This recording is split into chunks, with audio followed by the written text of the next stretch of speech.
we have this evolution of exploring planets in the solar system. First, we do a flyby, then we'll do an orbiter mission, then we'll do a lander mission, then we'll land a rover, and now we've added another evolutional capability there, flight on another planet.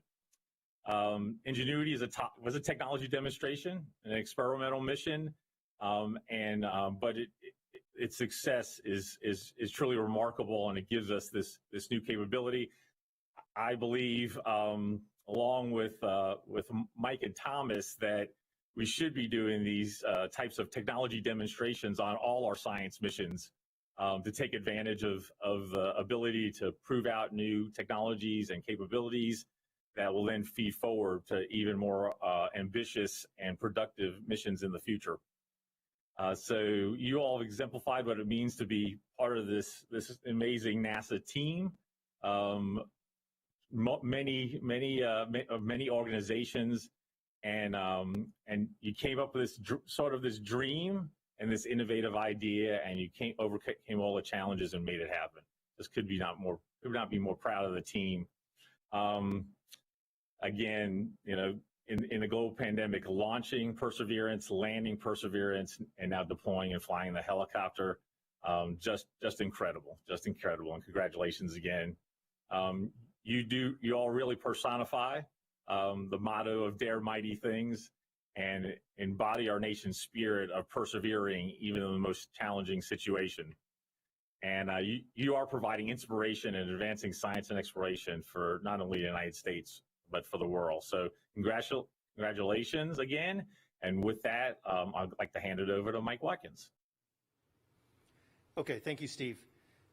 It has been a great day here at JPL, and we're very proud that we are continuing to be at the forefront of daring mighty things in planetary exploration. And I wanted to build on something that you noted, which is that Ingenuity is a technology demonstration, right? It builds for the future. And in many ways, it is a perfect example of how we need to be doing technology and how we need to develop technology. And the brilliant engineers, some of whom you'll see in the orange shirts, came up with the idea for Ingenuity, for a Mars helicopter, before we had a name Ingenuity, over 7 years ago. And there was a push from technology, but it wasn't quite clear at that time, was it really the right instrument, was it really the right thing, a helicopter, to put on the Perseverance rover? And so we did what we felt was right, which was we stuck to it, and we kept working on the Mars helicopter. We kept overcoming technological hurdles, and we kept showing why it would be valuable as a scientific instrument in the future. And a combination of rugged support from JPL in terms of technology development, as well as NASA headquarters, and an exceptional team that overcame all the technological challenges one by one until it became obvious that the right thing to do was to put it on Perseverance and fly it to Mars as a full demonstration. And I think that's the kind of partnership, the kind of push of technology and pull of science that we are now seeing to be very productive within NASA. And actually, we're working on several other missions that have technology components, much like Ingenuity, but going to other parts of the solar system as well. Now, our brilliant team has overcome a number of challenges. And for those of you that remember, back in 1997, we had a mission called Mars Pathfinder, and it had effectively a technology demo called the Sojourner rover. And that freed us up from being in the place we stuck the landing to being able to drive around. And now of course, those rovers have become Curiosity and our latest Perseverance, capable of driving tens of miles on the surface and going to the best places for scientific discovery. Well, what the Ingenuity team has done is given us the third dimension. They've freed us from the surface now forever in planetary exploration, so that we can now make a combination, of course, of driving on the surface and sampling the surface and doing reconnaissance and even scientific experimentation on inaccessible places for a rover. And I think this is exactly the way we build the future. And I think you'll hear a lot more about the scientific promise of rotorcraft on Mars as part and other planets as part of the Science Mission Directorate portfolio. And to talk about the importance of Ingenuity and some of the future, I'd like to turn over to my colleague, Dr. Thomas Zurbuchen, who is the Associate Administrator for the Science Mission Directorate at NASA headquarters. Thomas. Yeah, thanks so much, Mike. And I just want to tell you, as I'm starting here, I'm just so proud to be up here next to Mimi, and especially that team here also on the monitor. And I just want to tell you on behalf of all of us at NASA Science how proud we are of you and how we recognize how important you are for this particular success. So I just want to ask one more time, everybody, to join me in applause for the team.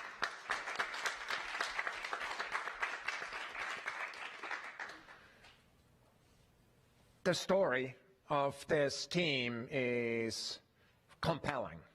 It's a story of a great, perhaps even a crazy idea initially. Many people, have a really hard time. It turns out we all have a hard time, finding that right line between crazy and innovative. It turns out we're often wrong with that line. A crazy idea that was being developed, and this team put that idea into reality. The most important thing that takes, of course, is hope. It's the hope that that is actually possible to come together with with everything this team has, with the personal education, with the commitment to success, and with learning from each other until it actually works. So for me, what I want to point to is the first picture here. And I want to just tell you, this picture means two things for me. On the one hand, I recognize that this picture was taken from the Van Zyl Overlook. And my friend Jacob is no longer with me. I see in this picture because I know that he was an important part of making this helicopter happen. The second thing that is important in this picture is what you don't know right now as you look at it. It's actually the after flight picture. And so it landed there, and it landed on the surface after this flight, and it did so safely. And so for me, again, what I see in this is now not only this amazing little machine, but the team that actually achieved that. And it relates this to a story that's 117 years apart and 173 million miles apart, a story that actually started even earlier with a little toy that a father brought home to two kids. They were about 10 years old. It's a rubber band with a little rotor. It's a little toy that never got out of their mind. They became bicycle mechanics, and they started working on this and actually did that famous record in 1903 when they achieved first controlled flight on this Earth. So when we look at the previous picture that I just showed, I want to just tell you that in homage of this amazing achievement, we have designated, and please pull up the next picture, have designated this landing site as the Wright Brothers Field. We are so excited to have these two stories, the story of ingenuity and their team related to the Wright brothers. And I just want to tell you, as we go forward, actually, that connection has already been made, and we talk about it. I have here in front of me a little sample of the flyer, actually, the actual fabric that did that historic act in 1903. And what I want to show you in the next movie is actually how this sample, you see there's a piece missing in what I just showed you. In the next movie, I show how this piece that is missing was actually included on this flyer, and this morning made history together with it. So for me, Mimi team, ingenuity team, history connecting those two amazing stories together has been made this morning. And why don't you tell us more, Mimi Young, about it? Great, thank you, Thomas. Well, our team has been working over 6 years, some even longer, towards that dream of experimenting the first ever flight at Mars, and this morning, our dream came true. If we can play this video, this is taken from Perseverance rover, video of our dream, just beautiful.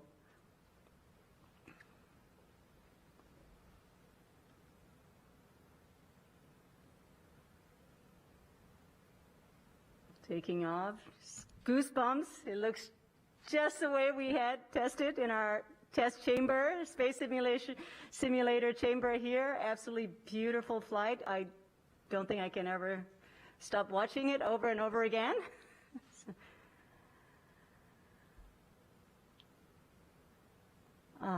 And lands. Well, when things work, it looks easy. I would like to take this opportunity to remind how difficult it is to fly a rotorcraft at Mars. First and foremost, because the atmosphere there is so thin, right? About 1% compared to that at Earth. That's like on Earth being elevation 3 times the height of Himalayas. So the air is very thin, and Ingenuity had to be really light, small, and has to be able to fly in this thin atmosphere and survive on its own. It did all of that under 4 pounds. So Bob Belram will be talking more of that, but I did want to remind that. Well, this morning was an incredible moment. Our team reaction here this morning, this video. It was around 3:30 a.m. this morning, but it sure didn't feel like early in the morning. It just felt like a very normal middle of the day, extraordinarily exciting. Data products confirming that we unpacked image and 1 hertz data. This is downlink handing off to flight control for telemetry analysis. Swash plate servos appear healthy. Overall actuators appear healthy. This flight control confirming that we have EVRs from Ingenuity. Ingenuity is reporting having performed spin-up, takeoff, climb, hover, descent, landing, touchdown, and spin down.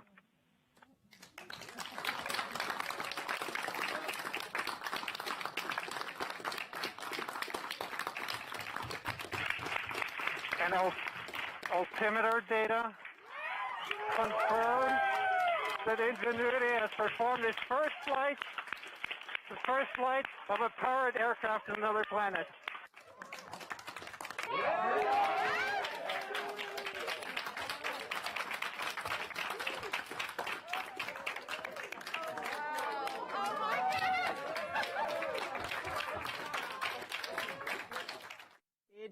Unforgettable day, unforgettable day. And, you know, it's all about the team to start with. Really, you know, our team across JPL, Ames, Langley, with our industrial partners, AeroVironment, Qualcomm, Solero, Lockheed, others. We were a team. I mean, just a strong team. And during this morning downlink, I did say that we had many friends who contributed to our success, okay, and including Perseverance rover team, and many, many others. And some of them are far away now. And again, as Thomas mentioned, Jacob Van Zyl, I'm sure you were watching our first flight from the Jacob Overlook. So we're thinking about you, David. I'm thinking about you, Jacob. So with that, this early morning flight, what it means for our mission success. Mars Helicopter Ingenuity Technology Demonstration Project has 3 goals in line with NASA's agency-level objectives. So the first is to show on Earth that it is possible to fly power-controlled flight at Mars. We did that before we were launched. And then the second goal was to actually fly at Mars. We have done it. This is the first time I've been able to say we've done it. And the third goal is to get data back that will inform engineers that are going to design, that are designing future generations of Mars helicopters. And we have done that too, and we're going to continue. So beyond this first flight, over the next coming days, we have up to 4 flights planned, and increasingly difficult flights, challenging flights, and we are going to continually push all the way to the limit of this rotorcraft. We really want to push the rotorcraft flights to the limit and really learn and get information back from that. So with that, I'd like to hand over to Bob Belram, our chief engineer and really the innovator of our original design for Mars helicopter. Over to you, Bob. Thank you, Mimi. First, I'd like to just take a moment to thank all of you who have been on this journey with me. There's been many a technical conversation, many a late night, many a test, and I want to thank all of you who have been part of that, and your families and your loved ones who have helped, get us to this point. Ingenuity itself is extremely healthy at this point. In fact, she's even healthier than she was before this flight. She shook off some of her dust that had been covering her solar panel and is in fact producing even more solar energy than before. The batteries are looking good. The communication system is fantastic. The landing gear appears to have worked well. All the servo mechanisms and motors are doing great. The computers and the avionics behaved flawlessly. So all in all, it's in a perfect state. And I'm just really excited to see what all she can teach us over the next few weeks as we explore aerial mobility on Mars. And with that, Howard, if you can tell us about exactly what happened during this flight, that would be great. Thank you. Yeah, this flight was all about proving that it is possible to fly on Mars. So to that end, what we had instructed Ingenuity to do was to climb to altitude of 3 meters, hover there for a little bit, about 5 seconds, then make a turn of about 96 degrees, hover for another 20 seconds, and then go to land again in the same place that it took off from. And that's what we told Ingenuity to do, and it did exactly that, and it did it just perfectly. From everything we've seen so far, it was a flawless flight. It was a gentle takeoff.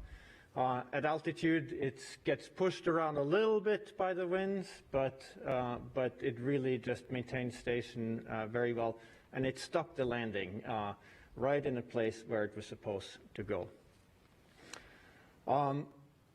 When we were looking at the downlink data this morning, one of the first things, or one of the most important things that we were looking for was this plot that you can see, which is a plot of the altimeter.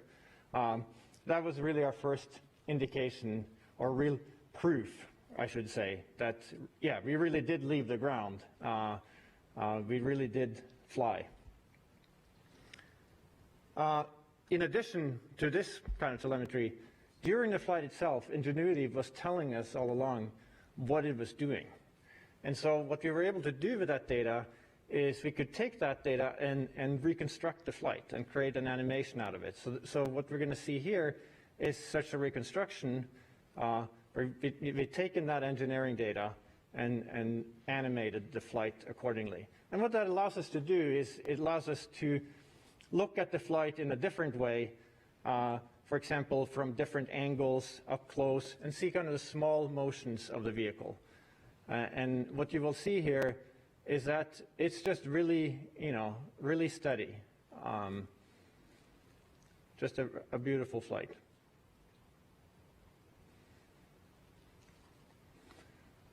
This is the initial hover, and then a turn. And then hover again for 20 more seconds.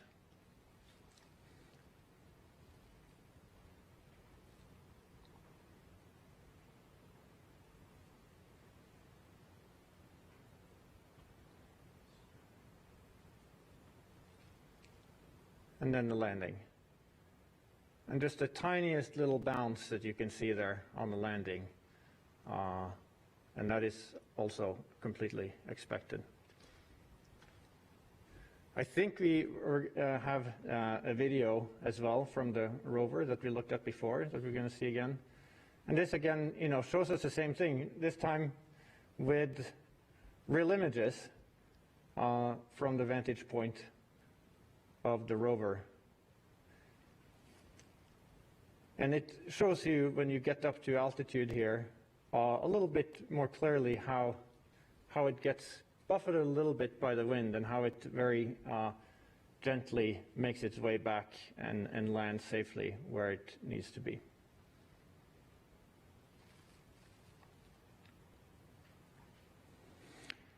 And what's exciting about this is a flight that we've done hundreds, if not 1,000 times before, but always in simulation.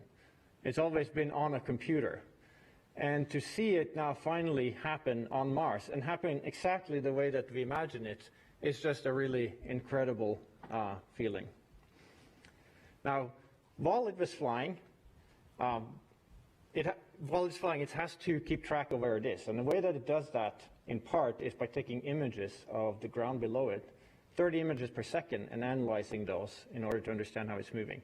Now, those images are primarily there exactly for that purpose, not necessarily there to be looked at, but it turns out, we grabbed a few of those images and downlinked them to Earth this morning, and it turns out they're absolutely stunning in what they show.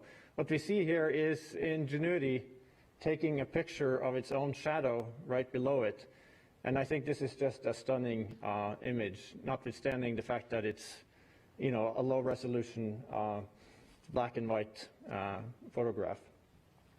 We have another image from the same camera, which shows just a moment right before touchdown. You can see the legs are just about to meet the ground here.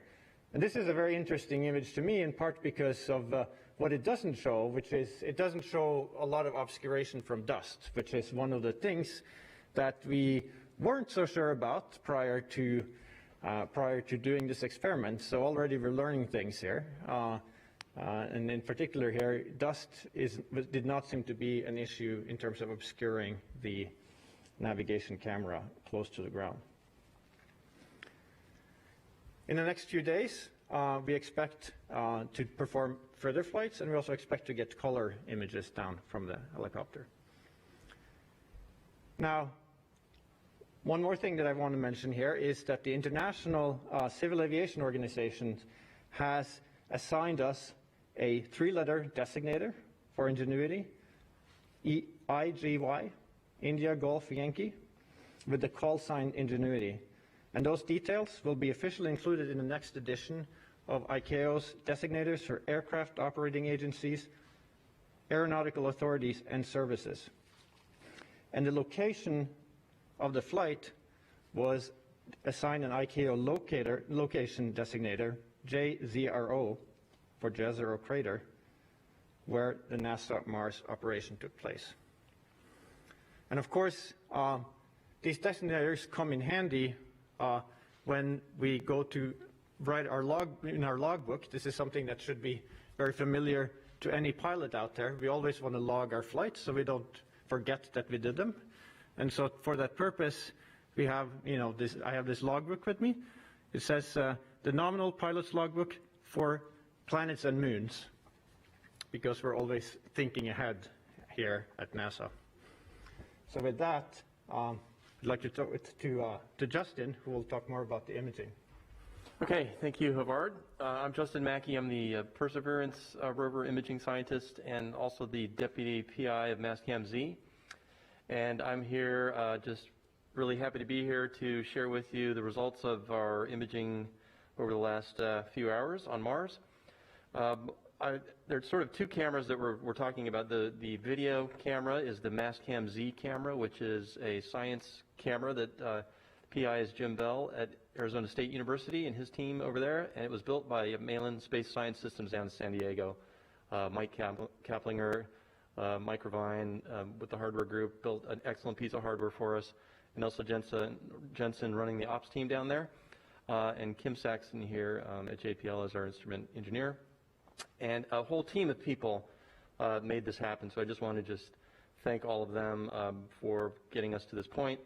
And then the other camera, I'll show some pictures from the ECAM system, the navigation cameras on the rover with our ops team. Those cameras were built here at JPL and our ops teams, Nick Ruoff and Amy Culver. So just credit to the entire rover team. I'm wearing my rover blue here. I'm actually on the heli team also, but I had to pick a color, so I'm representing the rover team here. The uplink and downlink engineering teams, just keeping the rover running, the orbiters, our partners, getting us all this data is just really amazing, and we thank all of them, both here in NASA and ESA, TGO, and also the Deep Space Network. So I just wanted to thank all of these people for making this really happen. They enable all of this work. So with that, without further ado, I guess we'll go to the video one more time because we cannot see this enough. By the way, it only came down about 2 hours ago, the full frame. So let's go ahead and show the video. I'll talk a little bit about it. It's a 720p video. It's 1280 by 720 pixels. It runs at about 6.7 frames per second. And we originally had the strategy of downlinking the 2.4 second snippet. So there it goes. You can see it taking off. And if you look carefully, you can see it turning in flight. People have talked about that. And this is new. This just came down right before this press conference. Turning in flight and then coming back and landing. So I mentioned the frame rate. This is with our one of our wider angle settings on the camera, 34 millimeters. So it's a little more a contextual shot. We also shot a full zoomed version on the heli itself where the heli flies out of the field of view. We have not downlinked those full frame images yet. So we're expecting those in the coming days. We did verify from the imagery that the heli did take off about 3 meters above the surface, so that's an independent verification. The heli blades are a little blurred due to it's about a 10 millisecond exposure, which is about a 1/2 rotation of the blade at 2600 RPM, roughly. It's like 0.4. And let's see, and so far we've received about 14 or a little over 1,000 frames. I counted 1,400 last check out of about 2,000. So once again, the orbiter performance has really made this possible to even show you this so quickly to get video from the surface of Mars. So it's really an amazing feat by everybody. So the next image then is, again, going back to the fully zoomed 110 millimeter Mastcam Z picture of the heli on the ground. Again, this is just a nice shot showing, if you look closely, it may be hard to tell, if you look closely at the center, you can see that there's a camera on the helicopter itself that is now facing the rover, and it was not facing the rover before, so that's proof that it did turn in flight. And it's just a nice shot showing that the heli landed safely, and that's just a great picture to have. So then the next picture is now switching cameras. We're going to go to the NavCam camera, and the NavCam camera does not have the video capabilities like Mastcam Z, but we did take pictures during the flight, and this blink, hopefully it'll blink. You'll see the heli. That's the heli on the ground there, looking carefully. Okay, no, actually, you know what? This is the other one. Now, if you look carefully at the heli, you should be able to see it shifting. That shows the difference between the takeoff location and the landing location. May be hard to see in the video, but we'll put that out on the. We'll release that so people could look at that more closely. I can see it from here, but hopefully it'll come out in the video. So it just shows that the landing was just sort of a real pinpoint landing there by the team, and so congrats to the heli team for just nailing it, Havard and company. And then the last video, or the last blink GIF shows, hopefully it shows the full height there. There it is. Okay. So we have the full height of the helicopter there, captured by the NavCam mid-flight, and then a comparison with the heli then on the ground, which will show the full height. It's hard to see the video there from here, but the main summary is that we actually, you know what? I'm looking at this. This looks like this is the Mastcam Z again. Well, we just got the data all down, so it sounds like it might be slightly out of order. I think the main point here is that we are swimming in data right now, and we're just cataloging it basically and learning about the flight. We're just extremely happy for this this whole team, the rover team and the heli team.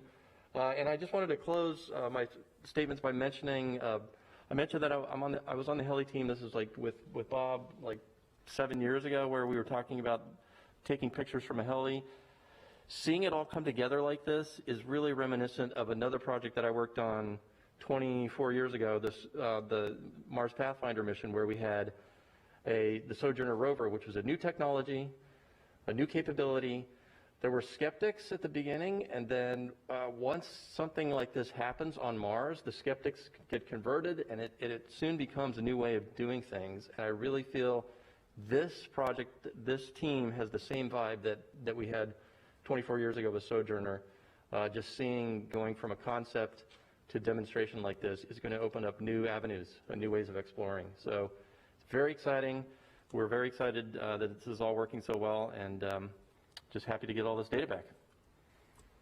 All right, thanks, Justin, and thanks for rolling with it. As Justin says, the images are all coming down in a fire hose, and we will make the images available for you all online, so look for it on the website. So we're going to transition now into Q&A. So a reminder for our colleagues from the media, if you're on the telecon line, please press *1 to get into the queue.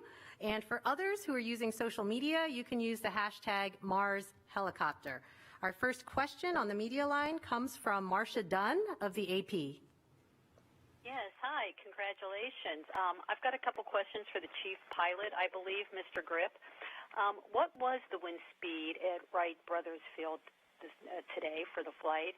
And when are you anticipating to attempt Flight 2? I know you had a schedule laid out in advance, but since you're a week down on the timeline, I wasn't sure if you were going to try to rush things along. Thank you. Yeah, so in terms of the winds, we did take additional data during the flight, and we expect to get some more information about what the actual winds were at that time. What we can operate with is, at this point, is the forecast that we have based on prior data. And there is some uncertainty on that, but the most recent indications that I have is that it was on the order of somewhere between 2 to 6 meters per second of wind, and that's what we were dealing with. And that would seem, just eyeballing the behavior of the flights, that doesn't seem inconsistent with the behavior, although it's hard to say much more than that. As far as when we perform next flight specifically, I'll let Mimi perhaps answer that question. Sure, yeah. So we'll get the high rate data downlink from the helicopter to us tomorrow, and then we will be attempting to fly within the next few days. So we're targeting for this Thursday, but we'll know more after we get the high rate data. Great, thank you. Our next caller is Kenneth Chang from the New York Times. Hi, so I was wondering if you had better plans for the 4th and 5th flights. I guess when I talked to Mimi, Bob, and Hobart last year, you had mentioned aiming for 500 feet at 15 meters. And I was also wondering, when conceivably might there be a second helicopter on Mars? So in terms of flights 4 and 5, I think we still have a little bit of team discussion, on basis of just today's flight, the results of that, and what we're going to get over the next 2 flights, flights 2 and 3. And that will inform what we do for that. But just in general terms, what we're talking about here is going higher, going further, going faster, stretching the capabilities of the helicopter in those ways. But exactly how far in those directions is a discussion that we need to have. So regardless, I can add that we will be pushing the envelope. So as we succeed in certain lateral flights, we're going to go further, faster, definitely, especially towards the end of the experimental window. We will be pushing the envelope and really stretching and understanding how well, we can fly. So for the second helicopter question, I think I'll pass it to you, Thomas. Yeah, and of course, again, the answer is I don't know what the answer is. When are we going to fly? I mean, what I'm really interested in is, frankly, the science community's idea is about how to turn this into a science machine, from a tech demo into a science machine. And you see what the opportunities are to fly to Mars. You know that we have something scheduled in 26, 28 with Mars sample return. But we do competitions on a regular basis for missions that go elsewhere. I mean, we're really interested now going forward, but there's nothing set right now into stone as to when the next helicopter will be going to Mars. Okay, great, thank you. Our next caller is Bill Harwood of CBS News. Are you there with us, Bill? I'm sorry, can you hear me now? Yes, there you are. Oh, sorry about that. This is a question for Mimi. You said in your blog post over the weekend that you guys had come up with this software fix, and you warned us that there was maybe a 15% chance it wasn't going to work. You didn't know for sure. And then if it didn't, you just would try again. What is the strategy going forward, given the results today? Is that what you would do on flights 2, 3, or 4 if one of them gets delayed by this software problem? You would just try again. And I'm wondering is there a deadline where the Perseverance folks really want you to be finished so they can go on with their mission? I'm trying to wonder if there's some clock running on you guys. Thanks. Absolutely. So this command only option that we chose, the simpler option, it has paid off. We got our first flight in hand. And for the second flight, we will be using the same technique. And so far, it's working well. We've been testing it on Ingenuity, and then today it worked well. So we're going to proceed in that direction. In terms of the duration, yes, we have a 30-day experiment window, and so we have about 2 weeks left. And we believe we'll be able to squeeze the next 4 flights that we have planned. This increasingly bolder flights, we want to go hundreds of meters out towards the end. We do want to push it, and I believe we have enough time to squeeze the next 4 flights in the next 2 weeks left. So again, thank you to Ken Farley, the Perseverance rover team. We will be done in our month, and the rover needs to go on for its primary mission. That's it's very important. So that's the plan. Okay, great. Yes, we have a month of Ingenuity and still some time left. All right. Our next call comes from Steve Gorman of Reuters. Go ahead. Hi. Hope you can hear me. Thanks very much. I just wanted to know, I'm not sure who to direct this question to exactly, but are there practical implications of the success of Ingenuity, not only for expanded, enhanced Mars exploration, but for similar modes of aerial exploration on other worlds, such as Venus or Titan? Bob Bellerim, our chief engineer. Bob, do you want to take that? Yes. The general technique of aerial flight is applicable to, places like Titan and Venus. The specific vehicle, I think, will be quite different. Titan's a much easier place to fly, easier even than Earth in some regards. And Venus, depending on where you want to fly, has, certain temperature issues. So the specific designs and will be, quite different. But yes, this does open up that doorway. And I think the bigger lesson here, I think, is also how do we operate these vehicles? How do we test these vehicles? So there is that kind of knowledge that we have learned from this process of flying Ingenuity that will definitely transfer over and be useful for the folks who will be considering missions to those places. Thank you very much. Congratulations. Okay, all right. Thanks, Steve. Next up, we have Mike Wall of Space.com. Thank you all for doing this. Just a quick question for probably Justin. Could you just kind of talk a little bit about how difficult it was to get those shots? It seems like everything is perfectly centered and everything worked extremely well. And I know you guys practiced, but was that tough? And a quick second one, do you guys plan to actually try to capture audio on the next flight, like whenever it happens? Thank you. Yeah, so that's a great question. I can tell you from firsthand experience that was harder than it looks. In fact, I think I speak for our entire imaging team that we're kind of relieved that we caught it in flight. We had practiced this 3-4 times before, and this was the first time that we were able to nail it. I think it's an interesting problem. You have 2 different spacecraft with 2 different time. They both have this roughly the same time, but they operate differently. And so characterizing how the heli operates when we tell it to go compared to how the rover does its thing is actually tricky. And I mentioned before, we had to do this with the Sojourner rover too, 2 different robots with their own system. We had to do the same thing here. And I think it's a credit to the team that we kept trying and over, and we were having debates, should we do one long video at one spot or do scatter shot? And so we ended up doing a mixture of both. And the fact that it worked out so well is just amazing to all of us, and we're very happy to be able to show these videos today. So that's the long answer, but it was tricky. I'll just say that. And like I said, we're all breathing a sigh of relief. The second question was, what was the second question? What's that? Oh, the microphone, yes. We do have a microphone, and there is a plan to record the sound. We didn't want to put that into the first observation or the first try because it was complicated enough just trying to get the video to work. And so we're going to be putting that in an upcoming plan. I'm not sure if it'll be the second flight, but it's certainly one of our later flights, we have two microphones. We have the EDL cam microphone and then the super cam microphone. And I can tell you the microphone owners are very eager to try, and so we're waiting in the wings to get them to get a chance to record it.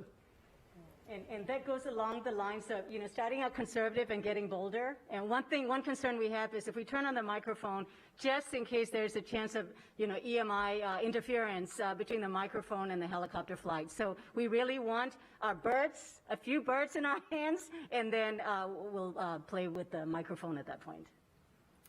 Okay, great. Okay, next caller is Paul Brinkman of UPI. Hi, yes, thanks for taking my question. Mimi, I guess I would like to know, you kind of hinted at this several times. Do you actually want to or expect to see Ingenuity crash at some point because you've pushed it to its limits? Is that kind of like the ultimate test to see how far it can go, or what do you ultimately think its fate will be? I've heard some people just in idle conversation wondering if it could tag along with Perseverance to stay in communication range. So what will its ultimate fate be?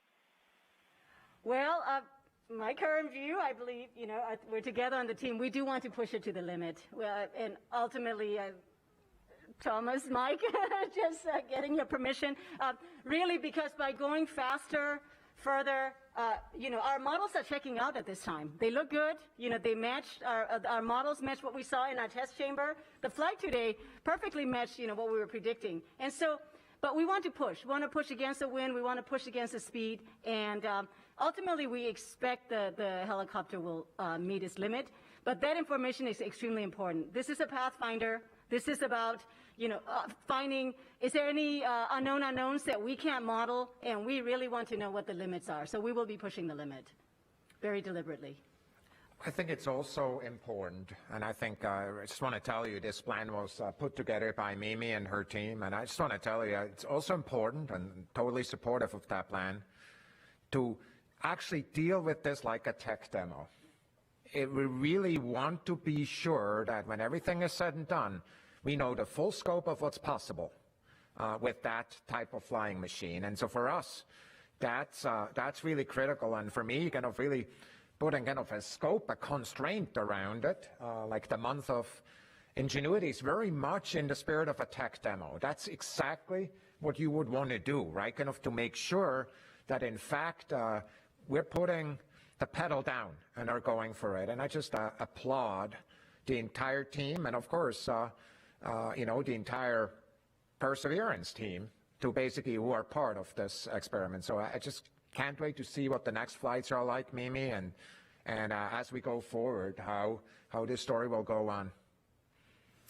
All right. Well, in the spirit of sort of casting ahead, I'm going to take a social media question, and I think this one's for Bob. Space Tourism on Instagram asks, do you think you will be able to scale up the concept and fly heavy payloads, and by when? Yeah, so the fundamental, dynamics of these vehicles does scale up to fairly reasonable sizes. So we are thinking of things in the 25 to 30 kilogram class, which is, about the 50 pounds type of class of vehicles. And those vehicles would carry maybe about 4 kilograms of science of that order, about 10 pounds of science instruments. And so early design work on that has started in terms of conceptual designs and to see what would it take to deploy these and operate them. And so that would be, I think, a good sweet spot for the next generation design. Anything much larger, the packaging of the blades and things becomes quite awkward, so may not be quite feasible in the near term. But definitely something in the 50-pound class compared to a little 4-pound Ingenuity is definitely something that's very feasible and is actually like some early progress has been made in that direction. Great. Thank you, Bob. Another social media question this time for Mimi. Pete on Twitter asks, what has been the most challenging part about this process? What is the most interesting thing y'all have learned from this flight? Most challenging? Well, I think Bob can answer it. First was meeting that 4-pound, that 1.8 kilogram limit. Theoretically, it was proven, it is possible to lift, build a helicopter. We knew early on from analysis. The real question is 1.8 kilogram. And Bob, as the chief engineer, managed those 1,800 grams. And I once saw him arguing with Eric Archer, who, again, we have lost, sadly, over, Bob, do you remember? Was it over 2 grams or 3 grams? Eric wanted this telecom hardware that was 2 more grams, and Bob just wouldn't give up. So anyway, it made a huge impression. So the biggest challenge was the mass to start with. Okay, yes, sounds like every gram counts. Okay. All right, we're going to go back to the media lines, and next up is Amina Khan of the LA Times. Hi, can you hear me? Yes. Hi, thanks so much for taking my question. I have a couple. We've touched upon this a little bit already in some of the questions, but I'm just sort of wondering, you know, in your wildest imaginations, we talk about Sojourner being the trailblazer for all these other rovers, and, you know, all of the ones that followed have been so sophisticated. What is the most powerful and sophisticated type of flying planetary explorer you think we might have in the next year, in the coming years and decades, and what kinds of worlds might they explore? Could you sort of, you know, wax imaginative and think about what the potential really is here in some specific but imagined ways? I'm not going to hold you to it. I won't come back in 10 years and say, hey, where's my rover on, where's my flying rotorcraft on Neptune or whatever? But I'd just like to see, so where do you think this could go? Thomas, you want to take this one? So the first application of flying vehicles, of course, is track and fly at Titan, in which we have a very different vehicle. And Bob already mentioned it's kind of in many ways simpler because of the stronger atmosphere at Titan than the Earth even.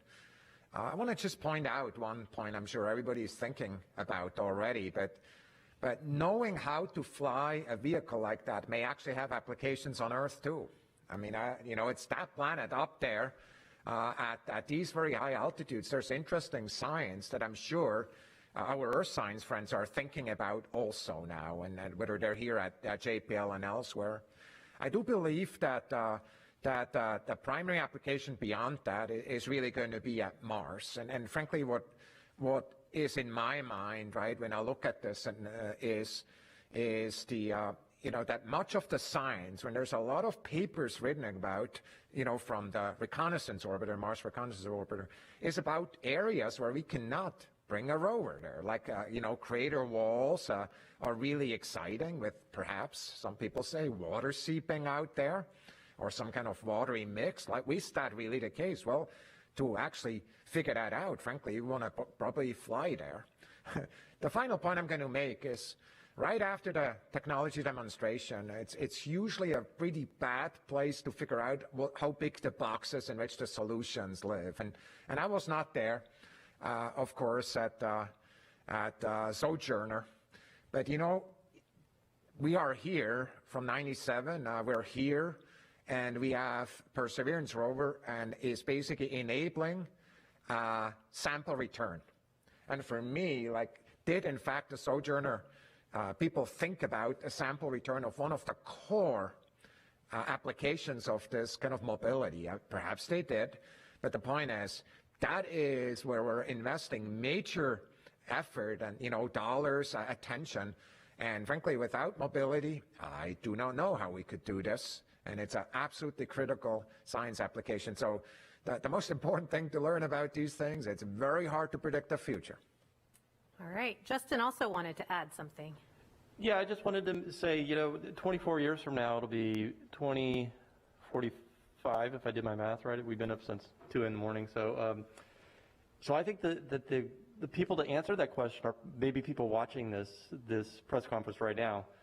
The kids in school, the kids studying, working hard, learning about science and technology. I think the answer to that question is up to you. So those of you that are getting inspired by this, go into fields of science and technology and decide for yourself what does the future look like. I think that's what the group here did, and we just try to be an example to those watching to give you that opportunity to answer that question.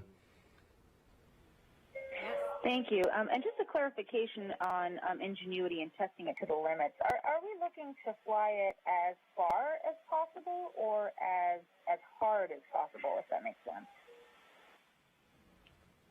It is a question that I don't think we're fully decided on yet, where exactly we want to push it. As I mentioned before, You can talk about flying higher, you can fly farther, you can fly faster.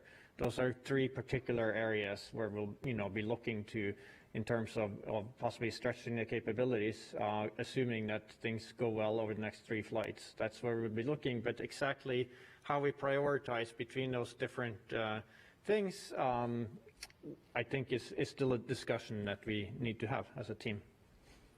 Thanks so much. Thank you, Håvard. I think the gist was that it's hard to look into the future, but thank you for the glimpses into the future. Our next caller is Eric Mack of CNET. Yeah, hi, thank you for taking my call.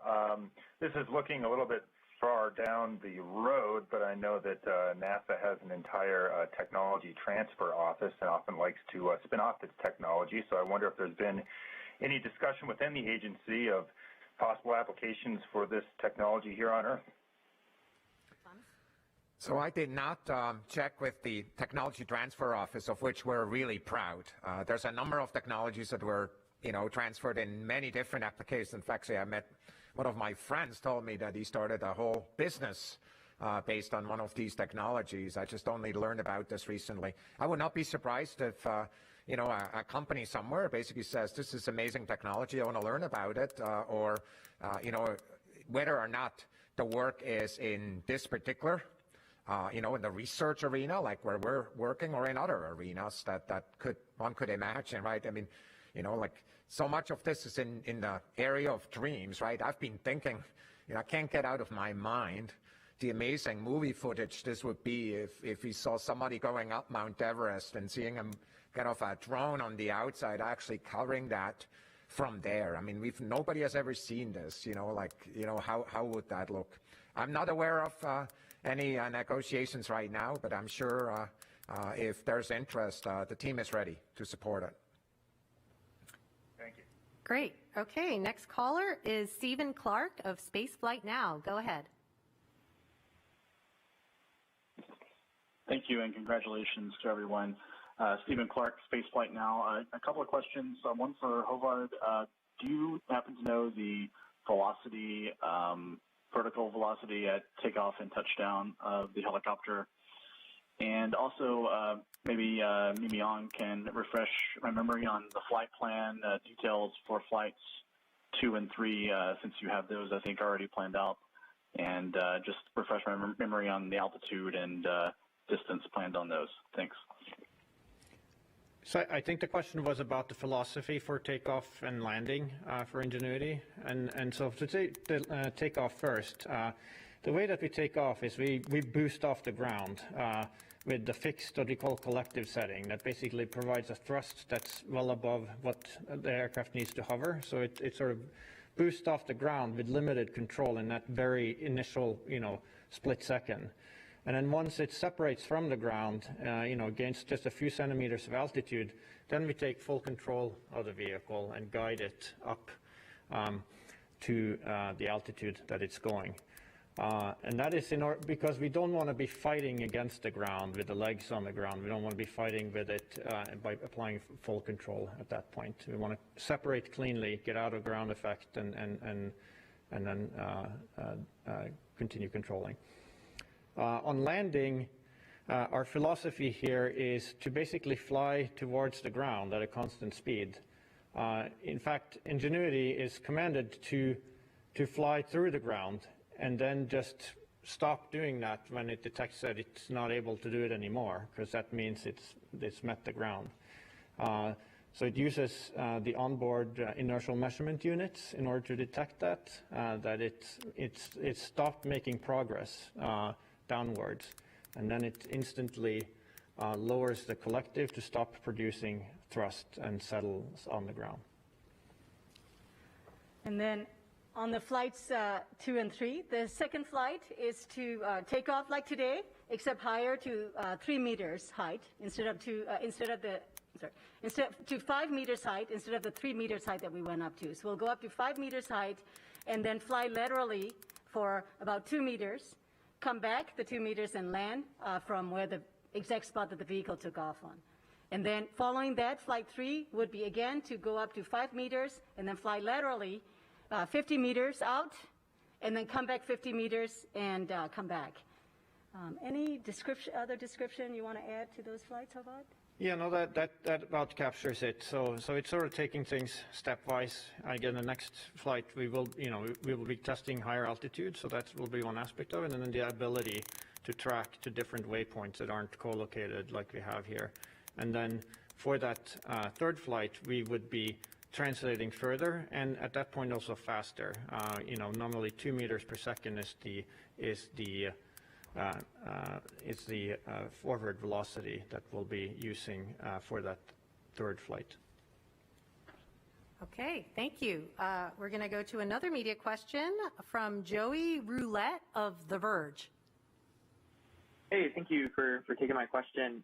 This one's for Thomas, and it kind of echoes some of the other questions already asked, but from a broader perspective, how much more confidence does this flight give you for sending more helicopters to Mars or other planets? And for Mimi or Håvard, what exactly does pushing Ingenuity to its limits mean, and how high, I guess, could it go based on the data that you guys are seeing now? And is there anything that you guys are seeing in this data that kind of tells you what those limits might be? Thanks.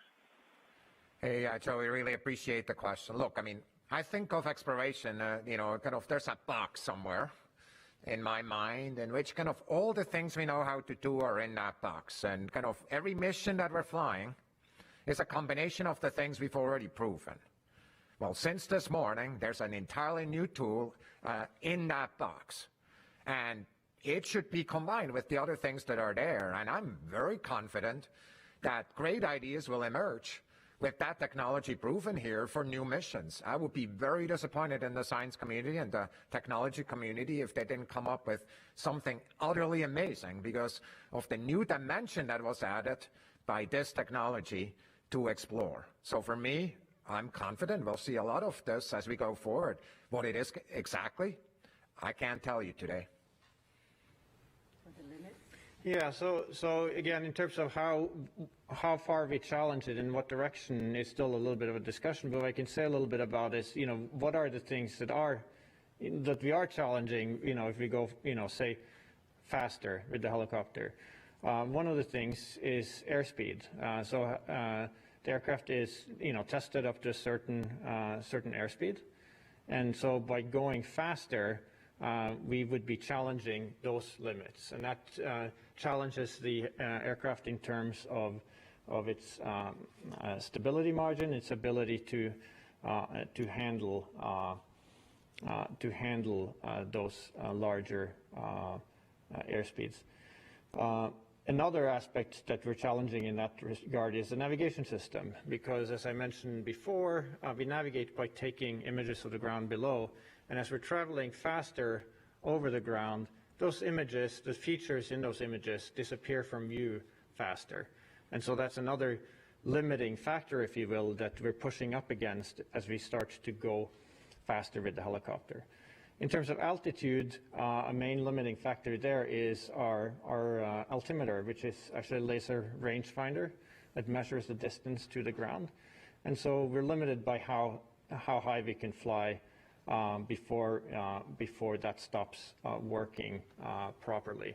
And so nominally there, we're looking at probably somewhere, at 10 meters or a little bit more, but not much more than that before we would start to run into limits with the laser rangefinder.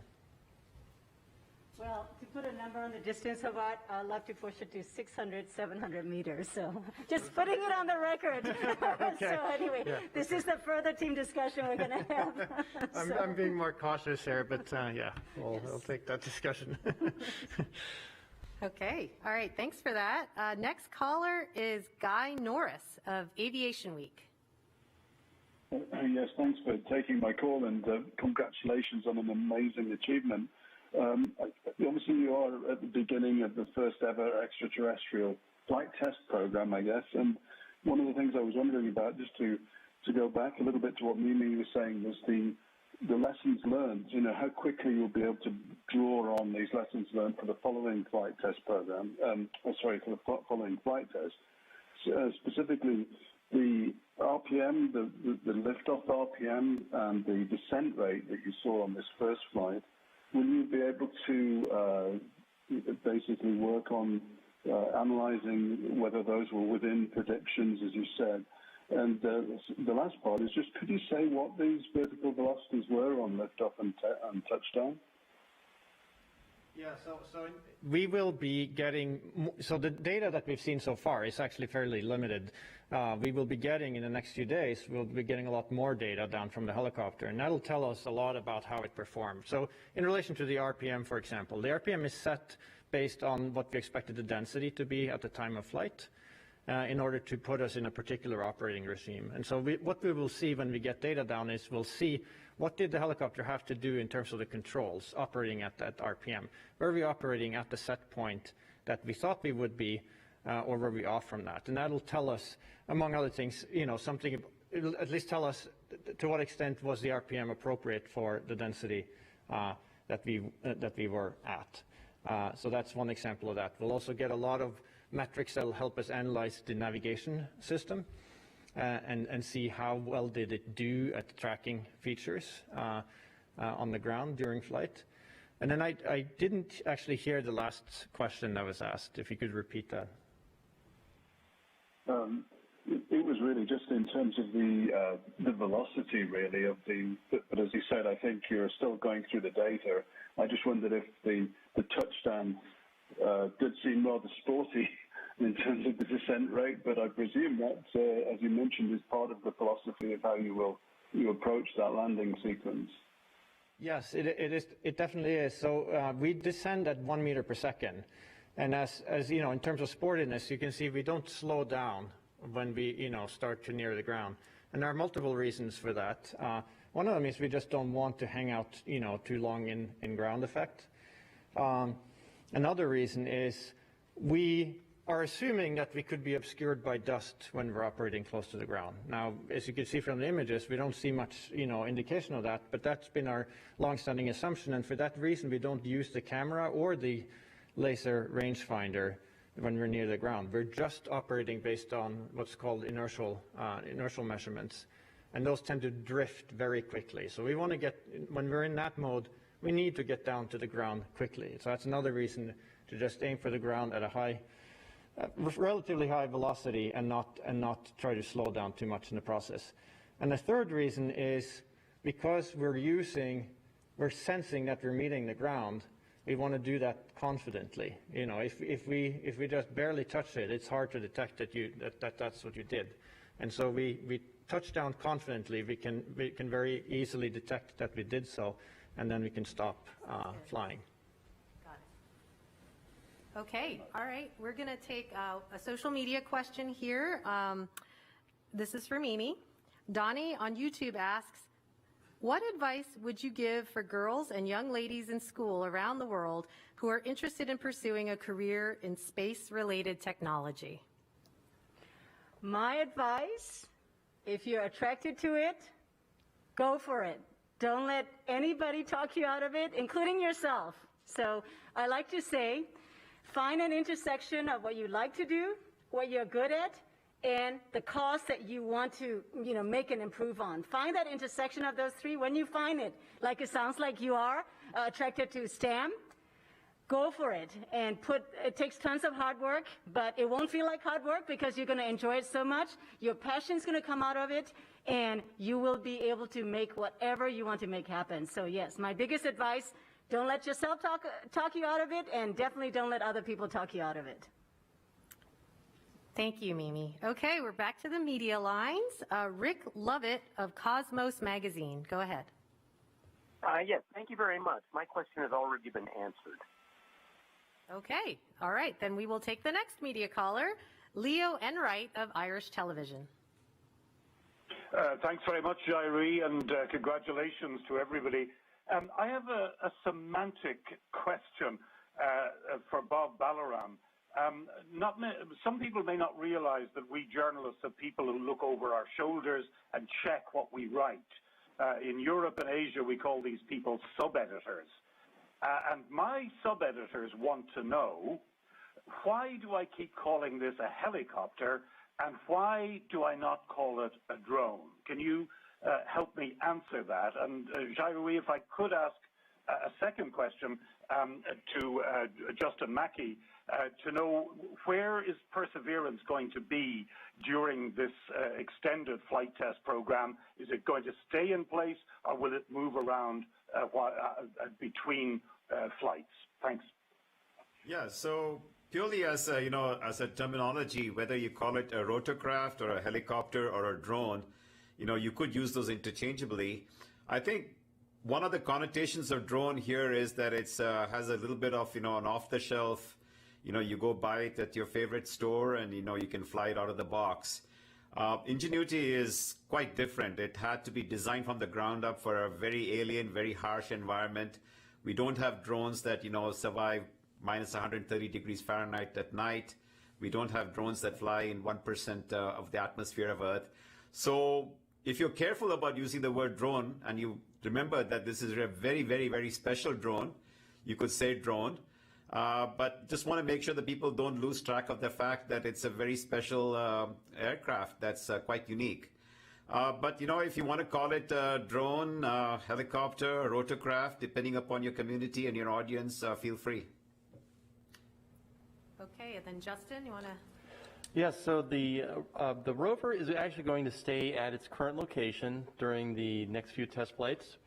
This location was actually, there was a fair amount of discussion about where to park for the duration of the month of Ingenuity, and the science team spent time debating that and picked this location. There are a lot of interesting nearby rocks that the team has actually been, over the weekend, doing a lot of interesting discussion about trying to understand where the local geology, and they're keeping very busy actually. I will also mention too that this is giving the team a chance to just look at all the data. We've also been using Mastcam-Z and the SuperCam RMI, remote microscopic imager, to take really detailed pictures of the delta remnants. And there's been a lot of discussion about which way should we head into the delta, should we go one way or the other way, and so this is giving the team a chance to get caught up on all of that too. So we're going to be parked right where we are. We like this location, and I don't know if any of us mentioned, the heli is about 70 meters away from where we are right now, 69 to 70 meters.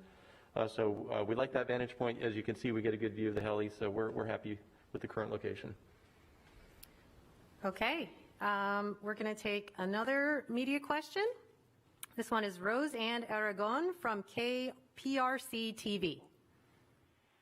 Thank you so much for taking my question, and congratulations. This is sort of whoever would like to answer this. I understand that you have done hundreds of simulations of this. I'm interested to know, is there something that you have learned that's significant that was not in line with what you had predicted with the simulation, other than the dust and the cameras, of course? It looks like, like it did in simulation. It's, again, we're going to get more data, and so we're going to mine through that, and we're going to learn things from that, and there may be things there that are unexpected.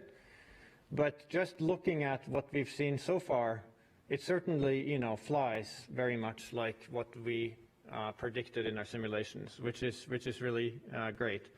And as far as the dust, yes, our fears about having obscurations from dust near the ground do not seem to be borne out. We always knew that there was uncertainty with that, and we always took a cautious approach to it in terms of how we designed it.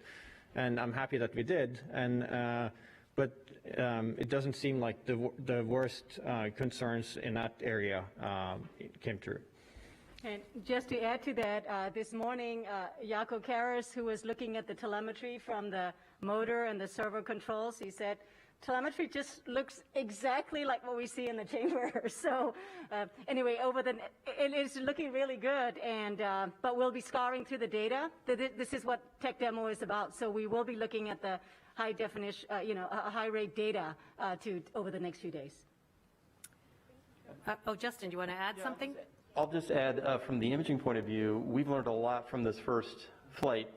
It's very hard, as you might imagine, it's very hard to simulate a helicopter at 70 meters, full speed, spin, to get the timing. And so we're going to take what we learned from our imaging today, we're going to work to improve the additional flight imaging attempts. So stay tuned, and we're hoping to have even better video to show.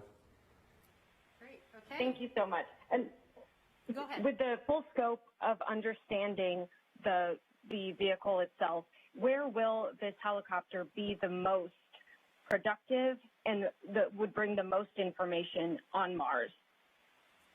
Thomas, do you want to take that? There are many areas on Mars that, frankly, we would like to have more information about, and that information is not accessible in any fashion by rover. And so for me, if I was to make a prediction, and again, you know, Yogi Berra said it's hard to make predictions, especially about the future, and that also applies here. But if I was to make a prediction, I would say the first type of applications are in one or another location like this, especially crater walls or specific craters where we just can't get in, you know, and we would like to see what's there and how the walls are composed. But somebody else may have a different idea here on the panel, or I'm sure in the science community with 10 scientists will have 20 ideas. Okay, thank you. All right, we're going to take another social media question. Maybe Mimi can start with this, but it probably applies to everyone, especially the people on our video conference. Stephanie Lee on Twitter says, how is the Mars helicopter team going to celebrate this amazing accomplishment? Well, okay, I'll answer. First of all, this is the first day in our 6-7 years of effort that we feel licensed to celebrate just the way we are. Horace, one of them, Josh Ravitch, another one, Teddy Zenatos is another one. There are a few who have never let me celebrate fully that have always said, not yet, not yet. And so we've had a long journey. You know, we came from a little prototype to a risk reduction vehicle, to engineering development model, to ingenuity, and then how to get onto the rover, getting launched, and then surviving the launch and surviving the drop, and, you know, and here we are. Every step has been huge, and we have never allowed ourselves to celebrate fully. So yes, we will be celebrating 100% fully. We're authorized for the first time. But I'm sorry to disappoint you. We don't know what our party plan is. At least a WebEx happy hour. Now, Bob, do you want to chime in? Bob is usually, can you tell? He's our chief engineer and innovators. He always thinks out of the box. I don't know, Bob. What should we say? Oh, I don't know, Mimi. I think we could look to you for leadership even here. Then we're in trouble. So anyway, that's a great question. Well, I know we're under COVID conditions, but hopefully you could see everybody smiling under their masks. All right, we're going to go back to the media lines. We have Kin Song Lee from Hong Kong Cable News. Go ahead. Hi, thank you. I'd like to ask, what's the meaning of this flight for the aerodynamic studies? And I hope you could explain a bit more on whether we could fly other kinds of aircraft on other planets. Thank you. Hovard? Yeah, so it's very significant in terms of validating, you know, the aerodynamic modeling that we've done in this project. So, you know, I say, you know, it looks like what we've simulated. And that's great because it validates, you know, the work that we've done. It means, you know, we got it right. And that is a huge, huge thing in this case. And we'll of course learn more as we get additional data and do additional flights for that. And as far as doing flights elsewhere, I think maybe Thomas could comment on that. So I think there are a number of flights we would like to do on Mars, right? And we need to figure out what the right places are to go and the right applications for that. And my hope is that science communities around the world are starting to focus on this. Going to Titan is something we're already working on right now with a vehicle called Dragonfly that is under development. And even though that's a very different atmosphere aerodynamically, a lot of the lessons learned here is how to test these vehicles and how to get them ready and actually put them in place. I think a lot of these lessons learned here are actually utterly applicable. There's other bodies, of course, in the solar system with atmospheres, and I would not be surprised if great ideas can come about to go to these as well. But those are the two obvious places to think about right now. Okay. All right. We have another caller on the media lines, Ken Kramer of Space Up Close. Go ahead. Thank you very much, and congratulations to the whole team. I have a question. For the fifth flight, if you get that far, is there any possibility that you might fly the helicopter towards the path that you're going to drive the rover and then drive past? If you do that, would you then drive up to the helicopter and take some pictures of it and inspect it and see what it looks like? And for Thomas, do you have any room on the 2026 lander for a helicopter? Thanks. Well, for the fifth flight, after as much as I can push her bar to go as far as possible, I care about going really far and really fast. That number, which I'm really hoping is, 600 meters kind of distance, and, as fast as we can go is what we care about. I have to say I did share with Ken Farley and Mars 2020. We don't care which direction. We really want to push the helicopter flight in the distance. So I would like to, turn the question over to Ken Farley and Mars 2020 folks, if there is a preferred direction. So that is a conversation to come. So from our perspective, we want to push the distance and the speed. So stay tuned. So you asked me, hey, Ken, you asked me about 26, or, the Mars sample return campaign. I just want to tell you, the Mars sample return campaign, the most important thing we need to do is keep it streamlined as possible. There's a lot of things we could be adding to this, and science instruments, this and other things, and frankly, the campaign that we have in front of us is very much focused on exactly one key objective, and that is to bring the samples back to Earth. And everything that we're doing is supporting that objective. So technology demonstrations, are a really critical part. I think Mike Watkins said it well at the beginning. We want to see wherever we can do it. I just want to also mention that for many missions, focus is a very critical part as well. And so often, what we need to do as explorers is have two opposing thoughts in our minds at the same time. So that's what's going to happen here also. Okay. All right. So thank you. We're going to take another media question. Manuel Mazzanti from Debate. Hello, everybody. Congratulations. NASA, JPL, the entire team, even the guys remotely. This is an historic day. Mimi, your enthusiasm is contagious, definitely. A question for you, or maybe for Howard. The 96-degree rotation of the helicopter was done to see how the helicopter responds to certain commands, or was it done to point the camera towards the rover? And I wonder if we are going to be able to see the rover from the Ingenuity perspective. So we wanted to make a turn because it goes a little bit further than just a straight up and down flight, and the particular turn that we did there, the 96-degree turn clockwise, did put the camera, the return to Earth camera, pointed towards the rover. We did not take a picture with that camera during its flight, but it does set us up for potentially doing that for the next flight. As far as whether we will see the rover or not, it depends a little bit on exactly the state that the helicopter is in when the picture is snapped, because the camera is angled downwards at an angle where it doesn't see all the way to the horizon in level flight. And so you have to get a little bit lucky to catch the rover in that image. So we don't have any guarantees that we will actually have that. Thank you. Go ahead, Justin. I'll just add one thing to that, because people do ask that question about imaging the rover with the camera. The original intent or plan was to have the camera rotated in portrait mode, so that the long end of the field of view would look up just above the horizon, and we would take the picture of the rover. But late during development, and Bob can even talk about it a little more, there was an issue with the configuration, and it had to be changed and mounted in landscape mode. So that's the story of why it is tricky to get that picture of the rover itself.